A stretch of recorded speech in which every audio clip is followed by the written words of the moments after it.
자, 우리 교재 510페이지 대인관계 능력입니다. 대인관계 능력은 자기계발 능력이나 직업인류와 같이 항상 출제되는 과목은 아닙니다. 그렇지만 10과목을 다 보는 기업일 경우 항상 들어가는 과목이기 때문에 또 열심히 공부를 해야 되겠죠. 그럼 1번부터 또 이 영상에서 20번까지 다 끝까지 한번 쭉 풀어보도록 하겠습니다. 대인관계 능력이나 자기계발, 직업인류 이런 곳은 확실하게 딱 이거다 이렇게 눈에 들어오지 않는 경우들이 상당히 좀 많습니다. 근데 그때그때마다 나오는 것들을 충분히 좀 숙지를 하고 필요한 내용들 제가 말씀드리는 부분만 조심하면 문제 푸는데 아무런 문제가 없을 거예요. 자, 일단 팀워크 능력에 대해서 대화를 나누고 있는데 팀워크에 대해서는 여러분들 아무 잘 아실 거예요. 그리고 실제로 ABCD를 보면 팀워크와 관련돼서 다 맞는 것 같아. 그죠? 다 맞아요, 사실은. 그런데 요거 하나만 좀 조심하셨으면 좋겠어요. 팀워크와 관련돼서 팀제 이런 게 나오죠. 우리가 알아야 되는 거. 그 다음에 멤버십. 또 하나의 그 개념이 있거든요. 그러니까 팀제. 그 다음에 멤버십. 또 하나 교과서에서 나오는 게 또 이런 게 있어요. 응집력이라는 게 있어요. 멤버십은 그거잖아요. 멤버로서의 어떤 자격. 여기 보면 그 멤버십이란 조직의 구성원으로서 자격과 지위를 갖는 것을 의미해. 이건 맞죠. 그래야 팀워크를 발휘할 수가 있잖아요. 그런데 응집력은 뭐냐면요. 여기엔 지금 힘력자가 있어요. 힘. 이거죠. 한자로 이렇게 쓰죠. 그러니까 응집력은 어떤 힘이야. 그 조직 안에 머물도록 이렇게 계속해서 우리를 유지시켜주는 그 힘. 그걸 응집력이라고요. 근데 한번 이렇게 잠깐 보면 멤버십이나 응집력이나 좀 비슷해 보여요. 그런데 여기 보시면 힘을 얘기하는 게 유일하게 하나가 있어요. 그게 뭐죠? 여기 있죠? 만드는 힘을 말해. 력이죠? 이건 응집력입니다. 그래서 요것만 잘 익혀두셨으면 좋겠어요. 멤버십이란 사람들로 하여금 집단에 머물도록 만들고 그 집단의 멤버로서 계속 살아남아 있기를 원하게 만드는 힘을 말해. 힘! 이거는 응집력이다. 이렇게 좀 생각을 해주셨으면 좋겠습니다. 그러니까 정답은 3번이 되겠습니다. 이런 거 좀 헷갈리죠? 어쨌든 힘, 응집력 외워두세요. 자, 2번. 공기업에 근무하는 사원 A는 사내 워크숍에서 강의를 듣게 되는데 A가 강의를 들으면서 적은 메모의 내용이 아래와 같았다면 다음 중 강의의 주제로 가장 적절한 것. 이것도 얼마든지 상식적으로 알 수가 있어요. 팀원 간의 공동의 목표의식, 팀원 간의 상호 신뢰하고 존중하고 서로 협력하면서 각자의 역할과 책임을 다하고 솔직한 대화로 서로를 이해하고 강한 자신감으로 상대방의 사기를 드높인다. 결국 이건 뭘까요? 팀워크 얘기하고 있죠? 팀워크인데 팀워크 중에 요런 것들을 가지고 있어야 돼. 특히 어떤 팀워크? 그냥 형편없는 팀워크? 아니면 평범한 팀워크? 그게 아니라 이런 걸 다 가지고 있다고 생각을 해보세요. 이건 진짜 어마어마한 거죠? 진짜 훌륭한 팀워크. 훌륭한 팀워크를 유지하기 위해 팀원들이 갖춰야 하는 요소. 요런 요소만 다 갖추면 이런 것들이 구성이 될 수 있다는 거죠. 그 훌륭한 팀워크를 유지할 수 있다는 거죠. 그러니까 정답은 2번입니다. 다음 3번 보면 팀의 발전 과정을 순서대로 나열한 것은 1번인데요. 요거는 사실 이런 식으로 문제가 나오기도 해요. 어떤 설명을 주고요. 이 설명은 4가지 단계 중에 어떤 단계냐 이런 식으로 묻기도 하거든요. 그러니까 이런 걸 내가 모른다 할 때는 또 이렇게 생각을 해주세요.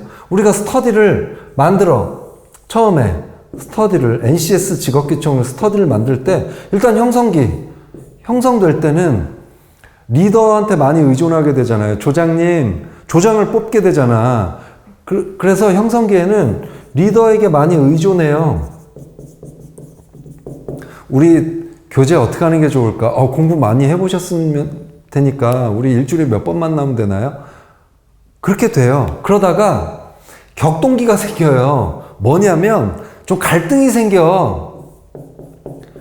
교재나 뭐 이런 걸 놓고 혹은 뭐 금요일 날 5시에 만납시다. 그러면 저는 그때 알바가 있는데요. 주말로 하면 안 돼요. 그럼 또 한 명이 저는 주말에 또 뭘 해야 되는데 종교 활동을 해야 되는데 그러면서 갈등이 생겨. 그러다가 이게 해소되는 과정에서 이제 사람들이 똘똘 뭉치게 돼. 그리고 나서 나중에 합격자가 나오기 시작을 해. 이런 식으로 이해를 하면 되겠습니다. 정답은 1번이고요. 팀이 비효율적이고 문제가 있을 때 여러분들 지금 스터디를 하는데 비효율적인 방법으로 계속 공부를 하고 있어. 뭐 그러면 어떤 징후들이 나타날까요? 당연히 생산성 하락, 공부를 해도 점수가 안 나오고 불평불만이 증가하겠죠. 왜 우리는 이렇게 많은 문제를 푸는데도 뭐 점수는 안 나오고 또 왜 우리는 이렇게 비효율적으로 자꾸 공부를 하죠. 뭐 이렇게 진도가 안 나가죠. 뭐 이런 적대감이나 갈등도 생기겠지. 당신 때문에 그렇잖아. 당신 이 교재 하자며. 뭐 이렇게 되겠죠. 그 다음에 할당된 임무와 관계에 대한 혼동이 벌어지겠죠. 아니 당신이 이거 하기로 했잖아. 아니 나는 뭐 이걸 뭐 다 안 좋은 내용이야. 비효율적으로 문제가 있을 때 다 부정적인 내용. 근데 5번 협력 분위기가 조성될 리는 없잖아요. 그죠? 정답은 5번입니다. 팀워크를 촉진시키기 위해 필요한 것으로 적절하지 않은 것은 팀워크를 촉진시키려고 그러면 리더한테 의존하는 게 아니라 팀 내 그 팀 구성원들 사이에 뭔가를 막 이렇게 해가지고 성과도 높이고 자율적으로 하고 뭔가를 막 추진하고 이런 게 필요하겠죠. 팀워크를 촉진시키려고 그러면 동료 피드백을 장려해서 서로 이거는 좀 이렇게 해주세요. 뭐 이렇게 장려하면 팀워크가 서로 저한테 그런 거 말씀해 주셔서 고마워요. 말씀해 주신 대로 하니까 뭔가 성과도 나네요. 막 이렇게 되겠죠. 갈등은 당연히 해결을 해야지. 그래야 팀워크가 생기고 또 똘똘 뭉치게 될 거 아니에요. 창의력 조성을 위해 서로 협력을 한다. 다 좋은 거죠. 참여적으로 의사결정을 하고 이러다 보면 팀워크가 촉진되겠죠. 근데 리더에 대한 의존도를 높이기 이거는 팀워크를 촉진시키는 방법과는 관련도 없고 오히려 도움이 안 될 것 같은데요. 리더한테 자꾸 의존하다 보면 자기들끼리 이렇게 해결해야 되는데 리더한테 자꾸 이거는 어떻게 하면 돼요? 그래서 리더가 다 해결해주고 그러면 팀워크가 촉진되겠어요? 특히 여러분들 방탄소년단 알죠? 방치혁이란 리더가 있는데 방탄소년단이 처음에 이렇게 꾸려졌을 때 문제를 막 서로 갈등이 있고 뭐 의견 차이가 발생하고 그러면 다들 갔대요. 방시혁 대표이사한테 가가지고 우리 이런 거 가지고 싸우는데 이거 어떻게 해결하면 돼요? 그럴 때 방시혁 대표이사가 그랬다면서요. 알아서들 각자 알아서 해결하고 나서 어떻게 해결하는지 나한테 보고만 해. 그래가지고 뭐든지 다 해결하게 했대요. 작곡도 알아서 하고 안무도 알아서 짜고. 연습생 시스템하고는 완전히 다르죠. 연습생 시스템은 위에서 시스템이 시키는 대로 오늘은 몇 시부터 몇 시에 이걸 하고 춤은 이렇게 추고 우리가 시키는 대로 노래를 하고 이런 것과 다른 방식. 그래서 방탄소년단을 생각을 하면 되겠어요. 다음 6번. 다음에 괄호안에 들어갈 말. 자, 일단 요게 굉장히 중요하거든요. 조직의 목표 달성을 위해 개인이 조직원들에게 영향을 미치는 과정, 영향. 이걸 리더십이라고 해요. 리더십은 이퀄 영향력이에요. 외워두세요. 리더십은 영향력이에요. 그러니까 여기 리더십이죠. 그 다음에 자원을 사용할 권리를 뭐라고 그래요? 이걸 우리가 권력이라고 하거든요. 권력이 뭐죠? 여러분들 왜 사람들은 권력을 잡으려고 하죠? 권력을 딱 잡으면 합법적으로 모든 자원을 우리가 사용할 수 있는 힘이 생기는 거예요. 자, 봉건사회나 이런 데 보면 지배계층과 피지배계층이 있죠. 지배계층은 어떤 사람이에요? 권력자들이야. 즉, 권력자들은 그 사람들은 뭘 했죠? 그 나라의 모든 자원들을 자기들이 독점하고 통제하고 관리해. 그걸 권력자라고 그러잖아요. 그걸 권력. 자, 그 다음에 리더는 그가 차지하는 지위와 개인적인 능력으로부터 뭐를 획득해요? 이런 건 이제 권위라고 하죠. 권위. 그죠? 그래서 정답은 3번입니다. 자, 리더와 관리자에 대한 설명이다. 옳지 않은 것은 이 교과서에 나온 내용이 정말 중요한 내용이거든요. 시험 문제 많이 나올 거야. 그런데 리더는 어떤 사람이냐면 이렇게 생각을 해. 자, 내가 여러분 자, 우리 한번 나는 뭔가 어마어마한 걸 좀 만들고 싶어. 그래서 내가 우리 학교에 혹은 우리 학교 뭐 출신이나 어쨌든 전국에서 제일 합격자가 많은 공부 분위기를 만들고 싶어. 진짜 누구도 도전하지 않았던 거야. 그래가지고 뭔가를 막 만들려고 그래. 자, 우리 전국 1위 합격률로 가는데 내가 주도적인 역할을 하고 싶어. 이거는 정말 새로운 상황을 만드는 거죠. 예전에는 없었어, 이런 스터디가.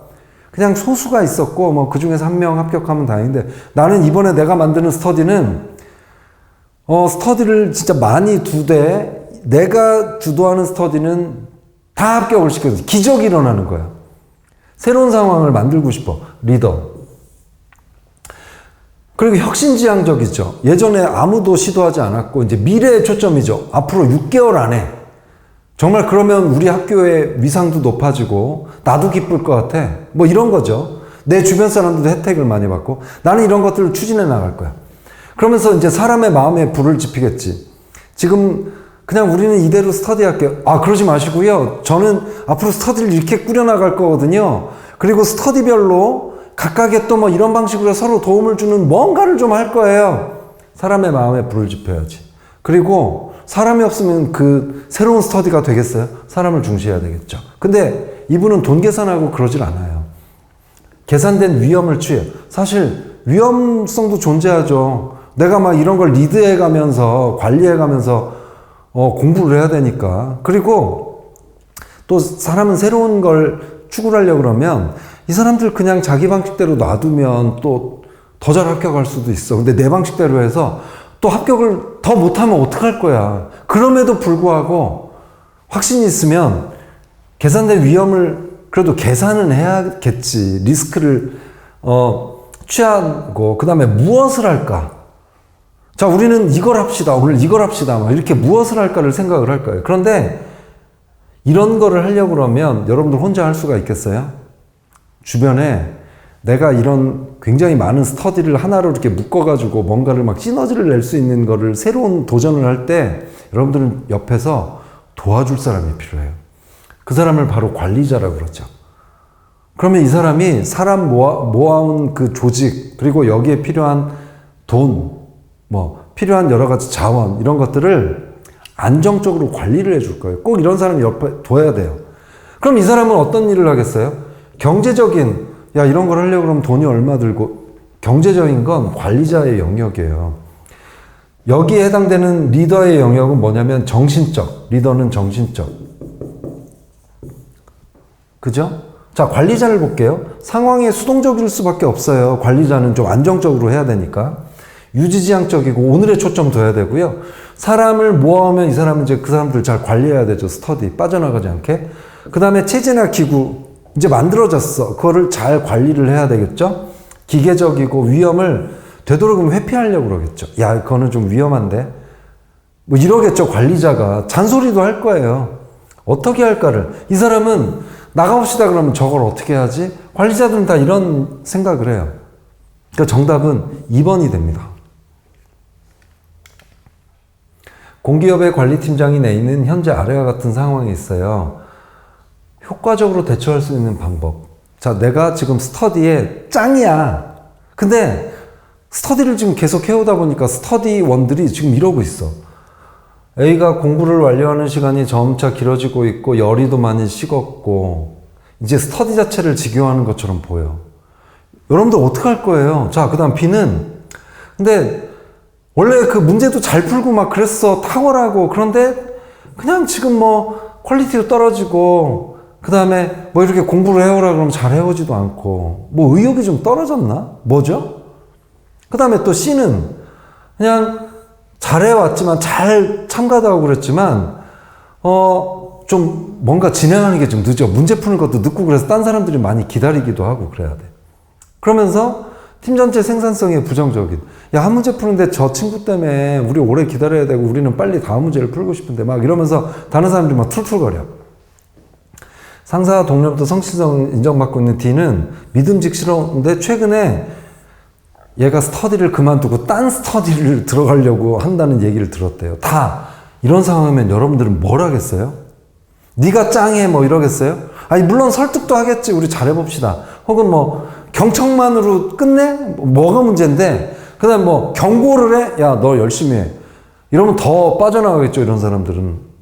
그럴 때 동기부여를 또 해주는 거예요. 자, 이 사람한테 직유하는 것처럼 보여. 그럴 때 야 우리가 이렇게 하면 내가 뭐 너한테 좀 나 밥 살게 뭐 예를 들면 뭐 이런 거 있잖아요. 야 좀 빨리 풀어주면 네가 지금 5분 걸려서 한 문제 푸는 거를 좀 네가 집에 와서 좀 더 열심히 해가지고 이걸 2분 내에 풀고 그러면 내가 어떤 보상을 해줄게. 다 이런 거 다 동기부여 아니에요? 우리 스터디에 계속 있으면 내가 이런 혜택을 줄게. 이런 거 다 동기부여죠. 그죠? 코칭 과정에서 효과적인 질문은 열린 질문이어야 돼요. 열린 질문. 열린 질문하고 닫힌 질문이 있다고 아마 의사소통 능력에서 모듈형 이론 말씀드릴 때 경청할 때 말씀드렸을 거예요. 닫힌 질문은 뭐냐면 효과적인 질문으로 적절하지 않은 것은 뭐냐면 닫힌 질문을 얘기하는 걸 거야. 닫힌 질문은 yes 아니면 no 둘 중에 하나로만 답할 수 있는 거. 잘할 거야 안 할 거야 뭐 이런 거 있죠. 그런 거 찾으시면 돼요. 그게 뭘까요? 5번이죠. 앞으로 일을 열심히 하시겠습니까? 나머지는 열린 질문인데 나머지 한번 1, 2, 3, 4를 다 보세요. 이 사람이 단답형이 아니라 뭔가 생각을 하고 얘기를 할 수밖에 없는 질문들이에요. 어떻게, 어떤 영향, 원인이 뭐야? 이러면 생각을 해서 뭔가 많은 얘기를 하겠지. 이런 걸 열린 질문이라고 해요. 정답은 5번이고요. 자, 최 팀장은 다음 중 어떤 유형의 리더예요? 정보를 잘 전달하려 노력하시고 목표를 설정할 때는 항상 팀원들을 참여시키고 회의를 할 때는 준비한 회의 자료를 부하 직원들에 나눠주고 팀원들의 의견을 구하시기도 하고 새로운 제안을 받기도 하고 팀원들의 참여 속에서 민주주의가 생각나지 않으세요? 어딨어? 2번 민주주의에 근접한 유형. 나머지 유형들은 좀 뒤쪽에 또 문제가 나오죠. 그때 또 설명을 드리도록 하겠습니다. 임파워먼트는요, 쉽게 얘기하면 칼자루를 이 사람한테 넘겨주는 거예요. 되게 불안해. 당신이 내가 칼자루를 쥐고 있잖아. 근데 이 사람한테 넘겨주는 거야. 부하 직원한테. 사실 되게 불안하거든요. 근데 왜 넘겨주겠어요? 좀 더 책임감을 가지고 할 수 있는 그런 뭔가가 생기기 때문에 넘겨주겠지. 불안한데 왜 넘겨줘? 자, 만약에 이 사람이 그동안은 팀원이었는데 칼자루를 줬어. 그러면 무슨 생각이 들겠어?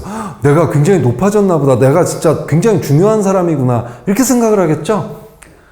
옳지 않는 말을 하고 있는 사람. 나는 매우 중요한 일을 하고 있으면 일은 다른 훨씬 중요한 일이야. 칼자루를 줬어. 내가 하는 일은 다른 일반 팀원들에 비해서 나는 훨씬 더 중요한 거야.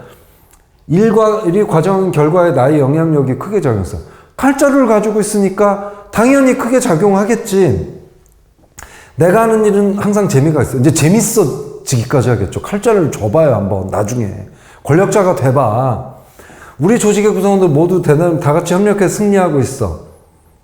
이런 느낌이 들 거예요. 그전에는 그냥 한 팀원으로서 그냥 다른 사람 잘하는지 뭐 하는지 이랬는데 내가 칼자루를 주고 우리 다 열심히 해봅시다 해가지고 해봤더니 막 열심히 하는 걸 보고 전체적인 관점에서도 보이고 그러니까 야, 다 열심히 하면서 내가 뭔가를 주도해 나가지고 다 열심히 했구나. 재미도 생기고 이런 거예요. 그런데 C도 맞긴 맞는데 이제 항상 정답은 3번이거든요. 뭐 자기계발이나 대인관계나 직업윤리 이런 걸 보면 가장 맞는 거, 가장 맞지 않는 거 항상 이런 걸 고르는 거예요.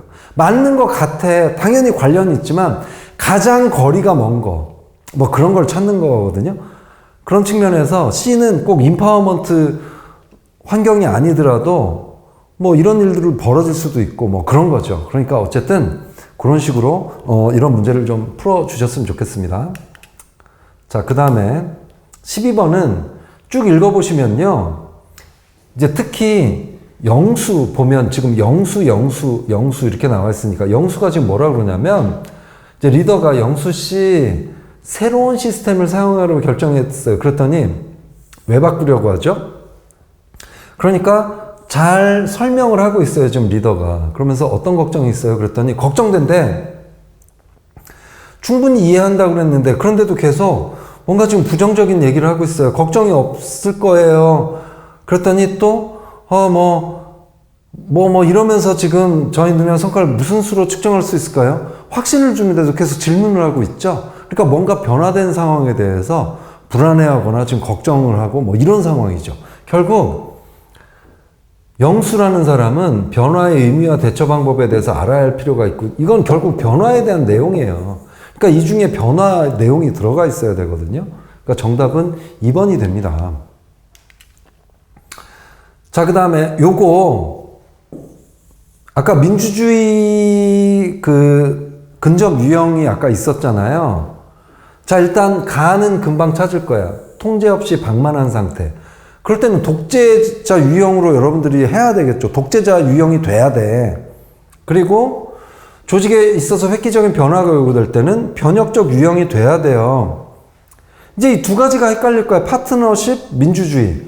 혁신적이고 탁월한 부하 직원들을 거느리고 있을 때, 소규모 조직에서 경험, 재능을 소유한 조직원이 있을 때. 자, 보세요. 리더는 탁월해야 되잖아. 근데 내 밑에 있는 부하 직원들이 나만큼 탁월해. 그럼 어떻게 해야 돼요? 동등한 입장에서 의견을 구하고, 결정할 때 같이 이 사람들의 의견도 반영하고. 이게 민주주의 아니에요? 그래서 나가 민주주의. 정답은 4번이에요. 4번. 그리고 여기 보면 이제 소규모 조직에서 경험, 재능을 소유한 조직원이 있을 때는 이제 파트너십. 요것만 따로 익히면 될 거예요. 아시겠죠? 요것만 잘 주의하세요. 마찬가지로 소규모 조직에서 진짜 내가 되게 조그만 조직을 차렸는데 예를 들어서 내가 창업을 하려고 해서 제일 먼저 그 직원 2명을 뽑았어. 그러면 파트너처럼 일을 해야 될걸? 게다가 경험도 있어. 그러니까 같이 파트너 입장에서 일을 하는 게 좋겠죠. 그런 식으로 여러분들 입장에서 제일 편하게 이렇게 익히면 되겠습니다. 그 다음에 요건 뭐냐면요. 요 그래프는 이제 일단 답부터 알려드릴게요. 갈등인데, 여러분들 갈등은 좋은 거예요? 안 좋은 거예요? 이렇게 물어보면 사람들은 갈등을 무조건 안 좋은 거라고 생각하거든요. 그런데 갈등이 너무 없어. 그래도 성과가 안 나요. 이게 기업의 입장이야. 그리고 갈등이 또 너무 많아. 그래도 또 성과가 안 나. 그런데 갈등이 적절하잖아요. 그럼 성과가 이렇게나 높게 나와요. 결국 이건 갈등에 대한 내용입니다. 이렇게 이해를 좀 해주시면 좋겠어요. 그러니까 갈등은 무조건 나쁜 게 아니에요. 적절하면 성과를 높여준다. 갈등의 과정 중 어떤 단계에 해당되느냐, 이제 이런 게 나오거든요. 처음에는 의견이 불일치가 생겨요. 자, 우리 스터디할 때 어떤 교재로 할까? 그럼 의견이 불일치할 거 아니야. 이걸로 합시다, 저걸로 합시다. 그러다가 진정 국면하고 갈등 해소 국면, 의견 불일치 국면은 이 설명 보고 누구나 다 찾아요. 처음에 의견이 불일치됩니다. 그리고 갈등이 진정돼요. 그리고 해소가 될 거예요. 서로 화해도 하고 그러고. 얘는 찾기가 쉬워. 이런 식으로 문제가 나왔을 때. 근데 항상 헷갈리는 건 얘 아니면 얘예요. 그래서 두 가지가 좀 대결하고 격화, 설명 보면 어떤 거 좀 헷갈리잖아요. 그래서 이런 식으로 좀 암기를 해주세요. 대결 국면에서는 그냥 말싸움을 하는 거야. 근데 격화 국면은요, 몸싸움까지 해요. 멱살도 잡고, 물리적인 충돌까지도 일어나고. 근데 여기는 지금 뭐라고 돼 있어요? 말싸움이야? 몸싸움이야? 여기는 아직 몸싸움까지는 안 갔죠. 그냥 감정적인 갈등. 그럴 땐 대결 국면. 이렇게 하시면 되겠어요. 그 다음에 직장에서 갈등 상황이 발생했을 경우 업무에 대한 공정한 역할 분담과 책임을 명확히 한다. 다음 중 적절한 갈등의 의견은 객관적 질문으로 가장 적절하지 않는 것은, 이렇게 보면요, 갈등은 나와 상대방 사이에서 벌어지는 거예요. 그러니까 갈등 해결을 위해서 객관적인 질문을 하려면 나는 어떻게 하고 있지? 상대방은 어떻게 하고 있지? 다 질문이 이래야 돼요. 내가 보는 입장에서 상대방, 상대 보는 입장에서 나, 상대 보는 입장에서 상대방, 내가 보는 입장에서 나. 근데 3번은 제3자. 나와 상대방 사이의 갈등이라니까? 그러니까 객관적으로 보려면 제3자의 눈이 아니라 나 혹은 상대방 눈으로 봐야 돼요. 그런 식으로 생각하면 금방 3번을 찾으실 거예요. 협상의 의미는 5가지 차원인데, 여기 보시면 이런 걸로 봤으면 좋겠어요. 커뮤니케이션 과정, 의사소통 차원. 이런 식으로 하시면 될 거예요. 그리고 교재 모듈형 이론 핵심 요약해 놓은 부분 보면 각각에 해당되는 설명들이 있을 거거든요. 뒤에 해설지에도 잘 써놨으니까 각각에 해당되는 걸 편한 방식으로 좀 익히셨으면 좋겠어요. 근데 이렇게 쉬울 거예요. 뭐 갈등 해결, 의사결정 차원, 지식과 노력 차원, 교섭 차원. 각각에 해당되는 키워드들이 다 연결되게 해줄 거예요. 보세요, 한번. 쉬워. 조혜리의 창은 뭐냐면, 이 조, 해리, 이게 두 학자의 이름의 앞글자를 따서 만들어진 어휘고요. 조혜리. 그 다음에 조혜리의 창, 이렇게 된 건데, 상대방을 이해하고 나를 이해해서 갈등을 줄이기 위한 하는데 그 도움이 되는 뭔가 어떤 뭐 그림이라고 보시면 돼요. 그런데 이걸 나는 처음 봐. 그래도 맞출 수 있어요. 볼까요? 나도 알고 타인도 알아. 이건 뭐죠? 개방이 돼 있어. 나하고 상대방에 다 개방이 돼 있어서 누구나 알아보고. 자, 그 다음에 나는 모르는데 타인은 알아. 이건 뭐죠? 내가 모르는 영역이야. 나 몰라. 그죠? 벌써 정답 나왔네, 1번.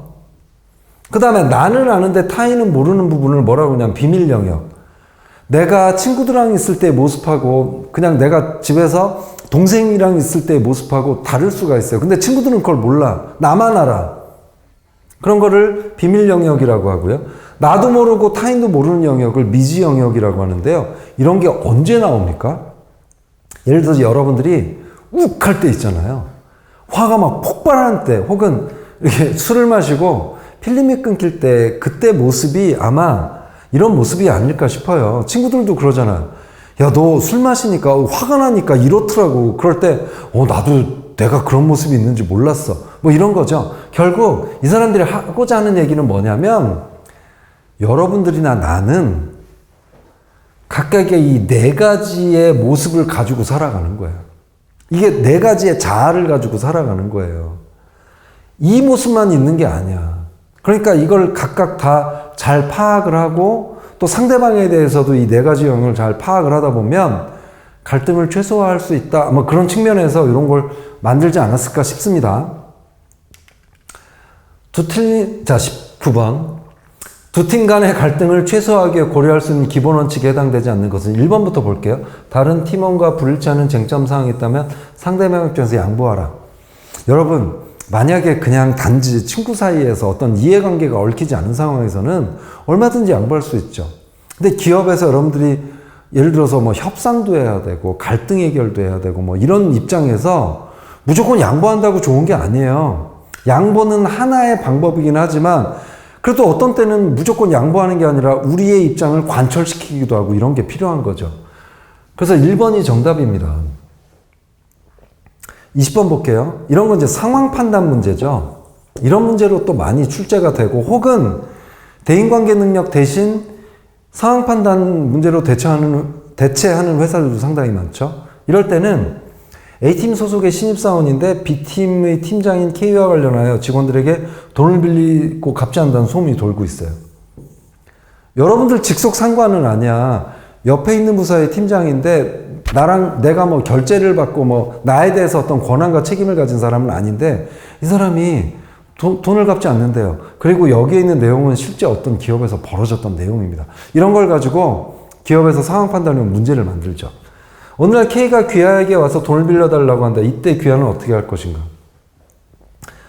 B팀장이 여러분들 돈을 빌려달라고 하는 거예요. 그럴 때는 여러분들 어떻게 해요? 그냥 일단 기본적으로 사회에서 공식적으로 만난 관계에서는 여러분들 돈 관계 안 했으면 좋겠어요. 그리고 게다가 이분은 빌리고 갚지 않는다는 소문까지 있잖아요. 그러면 빌려주고 찝찝해. 업무에 집중할 수가 없어. 혹시 안 갚으면 어떡하지? 그렇기 때문에 우리는 업무에 집중할 수 있는 방법을 선택을 해야 돼요. 그게 뭐죠? 안 빌려주는 거예요. 대신 좀 정중하게, 지혜롭게 거절을 해야 되겠죠. 그런 게 뭐죠? 4번입니다. 꼭 이렇게 하셨으면 좋겠어요. 자, 이렇게 또 대인관계 능력 20문제 풀어봤습니다.